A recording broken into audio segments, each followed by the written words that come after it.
Lain-lain ang rason sa mga deboto nga nung may apil sila sa traslasyon sa itong nga Nazareno. Apan sila tanan naglaom nga Magamit talaga. Oh!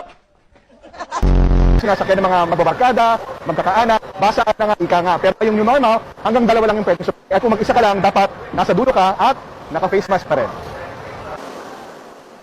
Pero nga, ito na po. Pasukin natin itong kanilang baby's room. Dito raw makikita yung ilan nga sa mga drawing ng kanilang baby, maging ang kanilang mga laruan! Mga laruan! Sa kasalukuyan po, ayon sa Pag-asa, wala po silang namomonitor na sama ng loob o sama ng loob.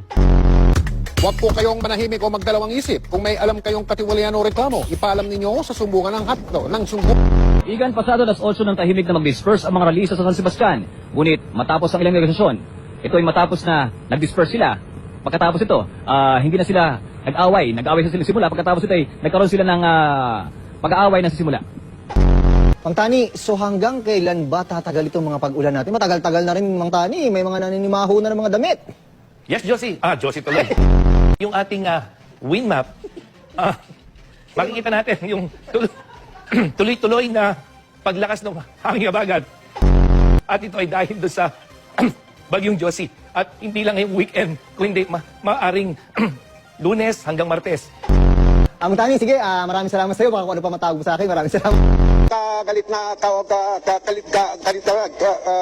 panggawa ko, galit. Yung composition, kanina nakita natin yung pagdagsari ng mga tae.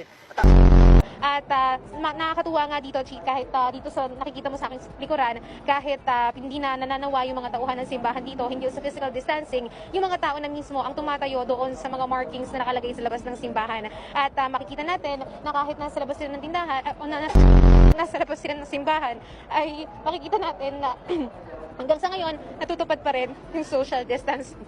At yun na muna ang naikas. Bagong isla na nabuo ngayong taon. Kung naalala ninyo, nitong Setyembre, may lumutang din na bagong isla sa Pakistan, dulot ng malakas na lindol na tinawag na Salsala Ko.